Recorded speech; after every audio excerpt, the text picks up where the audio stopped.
आज मैं आपको हिंदुस्तान के सैन्य इतिहास की एक ऐसी घटना बता रहा हूं जो बहुत कम लोगों को मालूम है। हाँ, और ये आप जब सुनेंगे ना तो आपको इतना प्राउड फील होगा कि ऐसे जांबाज सिपाही अपने यहाँ पैदा हुए। बात है 1912 15 जुलाई को मोहम्मद उस्मान बीबीपुर जो महू है वहां पैदा हुए। उनके पिताजी बनारस के कोतवाल थे। वो उनकी आप अंदाजा लगाइए कि वो 12 साल की उम्र में एक बच्चा जब कुएं में गिर गया तो भीड़ इकट्ठी हो गई थी और ये उस्मान ने आप देखा ना था कुएं में गिर गए और उस बच्चे को निकाल दिया 12 साल की उम्र में। ऐसा शानदार आदमी। उनके पिताजी पुलिस में थे पर इनकी इच्छा थी कि मैं मिलिट्री में जाऊं, तो वो छोटी एज में 20 साल की सैंडहर्स्ट जो रॉयल एकेडमी है ब्रिटेन की उसमें वो शामिल हुए 1932 में। 1934 में पहला बैच जो इंडिया आया उसमें आप अंदाजा इनके बैचमेट कौन से, सैम माणकशा जो इंडियन फोर्स के चीफ बने, मोहम्मद मूसा जो पाकिस्तानी विकेट चीफ बने। तो अंदाजा लगाइए कि वो 1934 से उनका कैरियर बनना चालू हुआ। उसके बाद उन्होंने सेकेंड वर्ल्ड वॉर लड़ा। 1945-1946 में वो बलूच रेजिमेंट के कमांडर थे।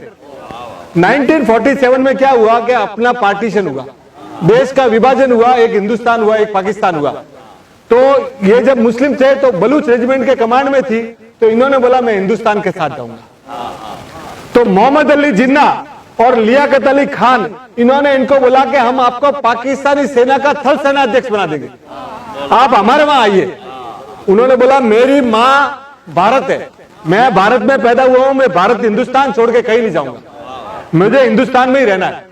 उनको इतना प्रलोभन दिया पर वो नहीं गए। कबायली जितने भी लड़ाके थे वो आके हिंदुस्तान में जम्मू कश्मीर में अटैक किया।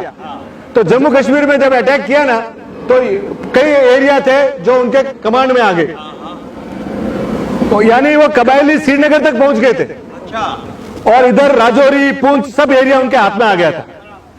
हालत ये हो गई फिर जब उनकी पोस्टिंग वहां पे गई तो इन्होंने नौशेरा का युद्ध लड़ा।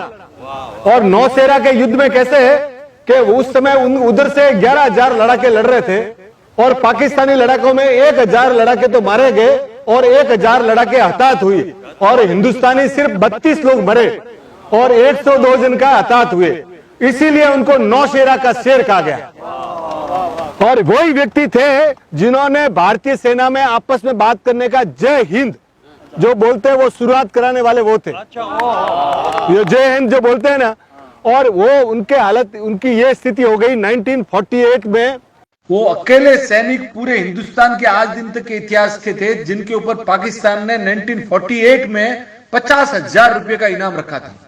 3 जुलाई की बात है, 36 साल की एज में ये व्यक्ति चला गया। उनकी डेथ के ऊपर लॉर्ड माउंटबेटन, पंडित जवाहरलाल नेहरू, उनके जितने भी थे वो सब उनकी अंत्येष्टि में पहुंचे और उनको मरणोपरांत महावीर चक्र दिया गया। तो ये व्यक्ति ऐसा था कि जीवन भर शराब नहीं पिया, डोंगरा रेजिमेंट बरबाज में काम किया तो शाकाहारी बन गया और जिंदगी भर शादी नहीं की और अपना जो पैसा था ना सब गरीब बच्चों में बांट दिया।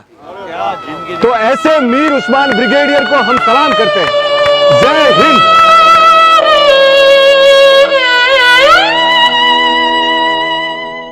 कर चले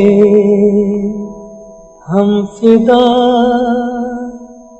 जानो तन साथियों,